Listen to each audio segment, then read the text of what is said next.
ബുദ്ധിരാക്ഷസനും രാക്ഷസ ബുദ്ധിയും. നമുക്ക് സമൂഹത്തിന് ബുദ്ധിരാക്ഷസന്മാരെ ആവശ്യമുണ്ട്, ബുദ്ധിയുള്ള ബുദ്ധിജീവികൾ ആവശ്യമുണ്ട്. സാമൂഹ്യ രംഗത്ത്, സാംസ്കാരിക രംഗത്ത്, ശാസ്ത്ര രംഗത്തൊക്കെ ബുദ്ധിജീവികളെ നമുക്ക് ആവശ്യമുണ്ട്, രാഷ്ട്രീയ രംഗത്തുമൊക്കെ. കാരണം സമൂഹത്തെ മുന്നോട്ട് നയിക്കുന്നതിന് ഈ ബുദ്ധിജീവികളുടെ ബുദ്ധി പ്രയോജനപ്പെടുത്തേണ്ടതുണ്ട്. എന്നാൽ മനോഹരമായ ബുദ്ധിരാക്ഷസന്മാരുണ്ട്. അതേസമയം രാക്ഷസ ബുദ്ധി ഉള്ളവരുമുണ്ട്. രാക്ഷസ ബുദ്ധി എന്ന് പറഞ്ഞാൽ അത് കലാകാരനാകട്ടെ, കായികക്കാരനാകട്ടെ, സാമൂഹ്യ പ്രവർത്തനാകട്ടെ, രാഷ്ട്രീയ പ്രവർത്തനാകട്ടെ, ആരും ആയിക്കോട്ടെ,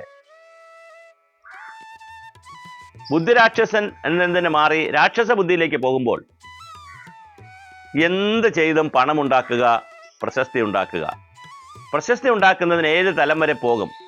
പണമുണ്ടാക്കുന്നതിനും അധികാരവും സമ്പത്തും പദവിയും പ്രശസ്തിയും ഉണ്ടാക്കുന്നതിന് വേണ്ടി തൻ്റെ ബുദ്ധിയെയും കഴിവിനെയും മുഴുവൻ സമയവും പ്രയോജനപ്പെടുത്തുന്ന രീതിയിലേക്ക് മാറുന്ന ആളുകളുണ്ട്. അത് രാക്ഷസ ബുദ്ധിയിൽ വരുന്നവരാണ്. അങ്ങനെയുള്ളവർ സമൂഹത്തിൽ ഉണ്ട്, നന്നായി ഉണ്ട്. അപ്പോൾ ബുദ്ധിരാക്ഷസന്മാരെ നമുക്ക് സഹായിക്കണം, അല്ലെങ്കിൽ അവരെ പ്രൊമോട്ട് ചെയ്യണം. രാക്ഷസ ബുദ്ധികളെ നിരുത്സാഹപ്പെടുത്തണം. ഏത് സമൂഹത്തിലും ഏത് ഭാഗമെടുത്താലും രാക്ഷസ ബുദ്ധികളെ പ്രയോജനപ്പെടുത്തണമെന്ന് സമൂഹം ചിന്തിച്ചു തുടങ്ങിയാൽ അപജയത്തിലേക്ക് പോകും. ഒരു കാരണവശാലും രാക്ഷസ ബുദ്ധികളെ നമുക്ക് മുന്നോട്ട് കൊണ്ടുപോകാൻ കഴിയില്ല. ബുദ്ധിരാക്ഷസന്മാരെ തീർച്ചയായിട്ടും നമുക്ക് ആവശ്യമുണ്ട്. 2 വാക്കുകൾ മാത്രമാണ്, രാക്ഷസ ബുദ്ധിയും ബുദ്ധിരാക്ഷസനും. പക്ഷെ അവയൊന്ന് മറിച്ചും തിരിച്ചു വിടുമ്പോൾ കടലും കടലാടിയും പോലുള്ള അർത്ഥവ്യത്യാസമുണ്ടാകുന്നു. ആനയും ആടും പോലുള്ള വ്യത്യാസമുണ്ടാകുന്നു. ഈ വ്യത്യാസം മാനവരാശി തിരിച്ചറിഞ്ഞിരിക്കണം.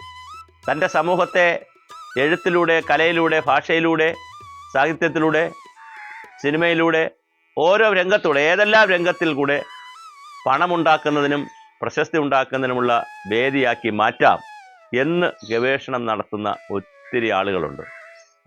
അവർ സമൂഹത്തിൽ ചിലപ്പോൾ മാന്യന്മാരുമായിരിക്കും, വളരെ മാന്യതയോടുകൂടിയായിരിക്കും അവർ സമൂഹത്തിൽ ജീവിക്കുന്നത്. അവരുടെ ബുദ്ധി അവർ ഉപയോഗിക്കുന്നത് നമ്മൾ അറിയാൻ പോലും കഴിയത്തില്ല. ഒരു സമൂഹത്തിന്, നിഷ്കളങ്കരായ ഒരു സമൂഹത്തിന് അത് ചിലപ്പോൾ അറിയാൻ പോലും കഴിയുകയില്ല. ആ രീതിയിൽ രാക്ഷസ ബുദ്ധിയോടുകൂടി സമൂഹത്തെ സമീപിക്കുന്നവരുണ്ട്, ബുദ്ധിരാക്ഷസനുമുണ്ട്. ഇതിൻ്റെ അതിർവരമ്പ് എന്ന് പറയുന്നത് വളരെ ലളിതമാണ്, നേർത്തതാണ്. അത് തിരിച്ചറിയുവാൻ കഴിയുന്നിടത്താണ് നമ്മളുടെ മറ്റൊരു വിജയം.